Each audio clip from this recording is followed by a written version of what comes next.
Oi, viajantes da vida, seja bem-vindo, meu amigo, seja bem-vinda, minha amiga. Aqui é a nossa playlist dos curtas. Mês de outubro a gente sempre pensa falar de Kardec, falar de alguma coisa. E falar de Kardec é falar de doutrina espírita e pensar. Você já parou para reclamar alguma vez do seu planejamento reencarnatório, do tipo assim, ah, meu Deus, por que eu fui pedir essa experiência? Por que eu fui pedir essa prova? Por que eu fui pedir essa profissão? Por que eu fui pedir esses filhos? Por que eu fui pedir essa sogra? Tem um monte de gente reclamando, dizendo que o seu planejamento espiritual está errado. E aí eu fiquei pensando nisso. Assisti a uma live lá no Filosofia de Emmanuel com os nossos amigos Eugênia e Jailton, que tratou exatamente dessa questão da escolha, da carreira, das tomadas de decisão e dos desvios de rota. E aí a Eugênia fez uma analogia muito interessante. Quando a gente tem um GPS, aquele nosso aparelhozinho que está lá no carro, que está lá no nosso celular, que guia a gente para algum lugar, se a gente erra uma entrada, vem logo aquela vozinha, normalmente é da Alessandra, né? Aquela voz mais frequente, recalculando rota. Pois é. E aí a Eugênia usou o termo em inglês, que GPS quer dizer Global Positioning System. Pois é, mas ela disse que pensando nesse planejamento reencarnatório, a gente podia dizer que é God Positioning System, quer dizer, o jeito de Deus colocar as coisas para nós. E sabe que ela tem razão? E sabe que nós podemos mesmo levar em conta que planejamento reencarnatório não é um trilho que a gente está amarrado nele, mas é uma teia de trilhas. E é uma teia tridimensional mesmo, para ficar mais amplo ainda o conjunto de possibilidades. E cada entroncamento de uma teia, a gente pode tomar um caminho diferente. Então, nem é God Positioning System, seria God Repositioning System, né? Reposicionamento. Porque toda hora a gente está calculando rota. E tem gente que é fatalista, que fica assim, meu Deus, Deus está me castigando com esse planejamento. Ou então se punindo, por que eu escolhi esse planejamento? Por que eu escolhi essas provas? E às vezes é um negócio tão fútil, é uma coisa tão pequena, que a gente fica pensando assim, será que quando a gente planeja, é tão detalhadinho assim? Olha, no dia 8 de agosto, você vai fazer uma caminhada, aí tem um buraco no caminho, nesse buraco no caminho, você que está com a camisa branca, vai tomar uma topada, vai cair numa poça de lama e a camisa branca vai ficar suja? Será isso, gente? Aí, olha como, ó, o Livro dos Espíritos já trata dessa questão para nós há muito tempo. E nenhum de nós espírita tem direito de ser fatalista. Ah, eu estou assim porque Deus quer. Se ninguém está mal porque Deus quer. Porque nas leis divinas, aí eu vou aproveitar sempre o Livro dos Espíritos para trazer referências para nós, e nem é a pergunta que a gente vai lidar hoje, mas na 614, está dito que todas as leis naturais são leis de Deus, mas o mais importante, a criatura só é infeliz quando dela se afasta. Então não é Deus que quer a gente infeliz, é a gente que fica infeliz quando se afasta dos desígnios divinos. Por isso o tal do God Repositioning System cabe bem para nós aqui. E é interessante porque dentro do Livro dos Espíritos mesmo, antes mesmo de chegar naquela questão 614 que eu falei aí da felicidade dos que se afastam da lei divina ficam infelizes, tem a questão 259, que trata da escolha das provas. Então você, meu amigo, minha amiga, que está lamentando a cor da roupa que usou na festa tal, né, o copo que quebrou, né, ter tomado uma topada na hora que estava fazendo a caminhada, não bota a culpa em Deus, nem no seu guia, nem você mesmo que estava fazendo o planejamento reencarnatório de tomar a topada, cair, sujar de lama a camisa branca. Não é assim. Olha o que aparece para nós na questão 259 e, o mais importante, a resposta dos Espíritos tem vários pedacinhos que a gente pode ir conversando sobre eles. Vamos ver. Do fato de pertencer ao Espírito, a escolha do gênero de provas que deva sofrer, seguir-se-á que todas as tribulações que experimentamos na vida, nós as previmos e buscamos? Eu não vou nem entrar na resposta ainda. Porque só a pergunta já tira de Deus a culpa dos nossos atropelos. Porque ó, a escolha das provas pertence ao espírito. É o tal do livre-arbítrio. Aquele capítulo lá da lei de liberdade, que Allan Kardec vai tratar na terceira parte, já começa a ser pincelado ali naquela perguntinha 259.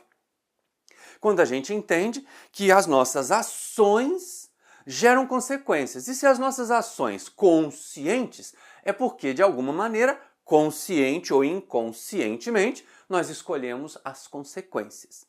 Alguns podem ser assim, nossa, eu errei, eu fiz bobagem, então bota essa experiência dolorosa aí no meu planejamento. E outros fazem sem sentir. Errei, fiz bobagem, né, danifiquei muita coisa com as minhas mãos, e aí, na outra existência, as mãos vêm limitadas, vêm inabilidosas, ou de vez em quando vêm realmente deformadas. Consequências, sem que eu diga de bota aí a mão torta. O espírito às vezes nem tem condição de participar, é tão atrasado que não tem nem condição de participar. Então, tá ali, né? Depende de nós a escolha. Agora, Kardec pergunta, é nos mínimos detalhes? Nós experimentamos todas as dificuldades e nós planejamos elas? Todas elas? Faz sentido pensar nisso? Até eu quebrar uma unha? Até eu tomar um tombo de uma goiabeira e quebrar um braço? Será? Tá tão planejadinho assim? Aí os espíritos vão responder, olha só. Todas não, porque não escolhestes e previstes tudo que vos sucede no mundo, até às mínimas coisas. Escolhestes apenas o gênero das provas, as particularidades correm por conta da posição em que vos achais. São muitas vezes consequências das vossas ações. Ele segue. Os acontecimentos secundários se originam das circunstâncias e da força mesma das coisas. Previstos só são os fatos principais, os que influem no destino. Então, às vezes, o mesmo fato pode ter sido previsto ou não previsto, a depender das consequências deles.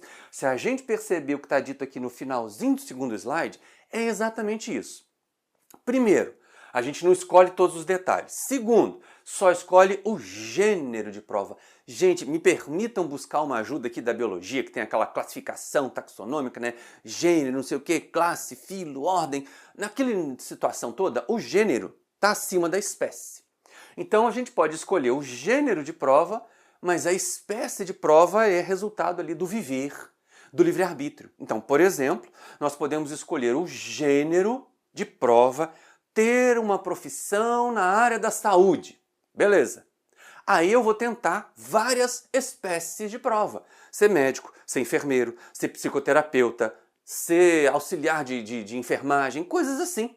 A depender do meu empenho, a depender daquilo que eu consiga realizar e outras situações em torno, porque às vezes você quer ser médico, quer ser médico, quer ser médico, e a vida não lhe permite, porque o máximo que consegue é ser um assistente auxiliar de enfermagem.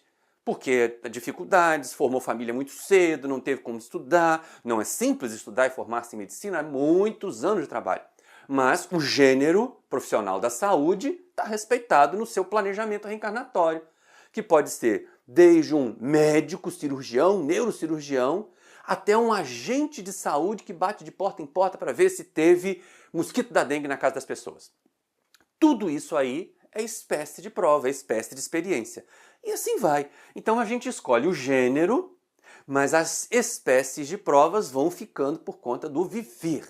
E ele insiste, os acontecimentos secundários são das circunstâncias da vida. Então aí é que eu entrei na ideia de que o mesmo fato pode ter sido planejado ou não, dependendo das consequências. Por exemplo, se eu estou caminhando, caio na poça de lama e só sujo a minha camisa branca de lama, isso não está no meu planejamento reencarnatório.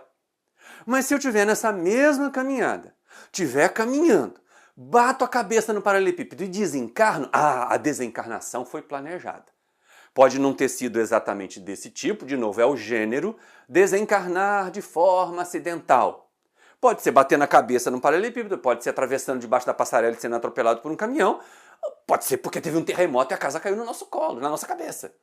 Mas era aquele momento e aquela forma de desencarnar. Então pode acontecer que tenha sido planejado ou não tenha sido planejado, a depender das consequências. Se é uma consequência simples, se é um acontecimento secundário, se é quebrar uma unha que vai crescer de novo, se é quebrar um braço que vai consolidar outra vez, Isso não foi planejado. Isso é função das consequências ali. É ocorrência, é incidência. E é exatamente o que ele diz. Previstos só são os fatos principais, os que influem no destino. Então, se eu caio, quebro um braço e tenho que amputar o braço, isso muito provavelmente estava planejado. Talvez não uma amputação total, ou talvez até tenha sido mitigado e foi só o braço, podia ter ido uma desencarnação. A gente vai tendo ali alguns atenuantes, nem mesmo durante a existência, aqueles fatos muito marcantes são fatais. Porque a depender de como eu ajo para atenuar ou para agravar, eu posso diminuir ou aumentar as consequências de um determinado ato muito simples. E aí, porque você deve estar curioso com o título desse nosso vídeo, que Deus não joga a telha na nossa cabeça, ele aparece no final da resposta aqui da questão 259. Quando o Espírito vai dar alguns detalhes, chamar atenção para nossa responsabilidade. Gente, eu amo essa questão e eu amo esse assunto. Porque assim, planejamento reencarnatório não é fatalidade absoluta, não é livre-arbítrio absoluto. É uma combinação das coisas que a gente precisa, que a gente desencadeou, e fatalidade aí é só nisso, como consequência inevitável daquilo que eu já fiz e aquilo que eu já escolhi fazer. Na verdade, a gente pode dizer que a fatalidade é a consequência presente do livre-arbítrio passado. Aí a gente podia entender assim. Mas olha como é que os Espíritos terminam essa resposta para a gente terminar o nosso vídeo. Se tomares uma estrada cheia de sulcos, cheia de buracos profundos, sabe que se terá que andar cautelosamente, porque há muita probabilidade de caíres. Ignoras, contudo, em que ponto cairás, e bem pode suceder que não caias. Se fores bastante prudente, se ao percorreres uma rua, uma telha te cair na cabeça, não creias que estava escrito, segundo vulgarmente se diz. Então Deus não joga a telha na nossa cabeça. A menos que essa telhada na cabeça a gente desencarne.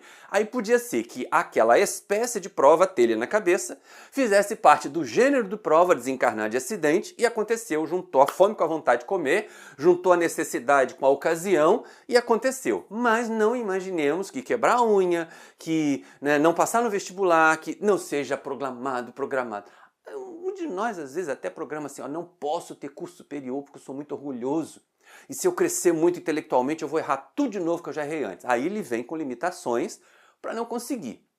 Às vezes até uma inteligência brilhante, mas não consegue. Então, meu amigo, minha amiga, não bota a culpa em Deus, não bota a culpa no seu guia, não coloca a culpa em você mesmo, dizendo que foi planejado, é assim porque eu escolhi.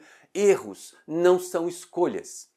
Aí a gente vai lá numa outra questão do Livro dos Espíritos, lá na frente, na 872, quando Kardec está estudando as consequências, quando a gente está estudando ali um ensaio teórico das motivações dos Espíritos, a gente vai perceber o seguinte, não existe fatalidade nos atos da vida moral, é o que Kardec diz para nós.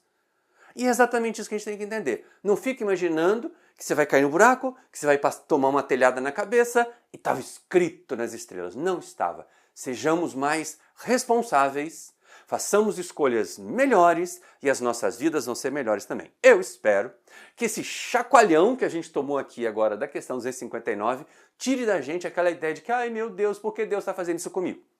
E que você tenha gostado desse vídeo. Se gostou, manda o link para alguém que talvez goste também. Se não é inscrito aí no canal, se inscreva, por favor. Acione o sininho para receber as notificações, deixa um like se gostou, reclama se não gostou, mas deixa um comentário embaixo para saber como é que o nosso trabalho está chegando até você. Um grande abraço para você e até o próximo vídeo!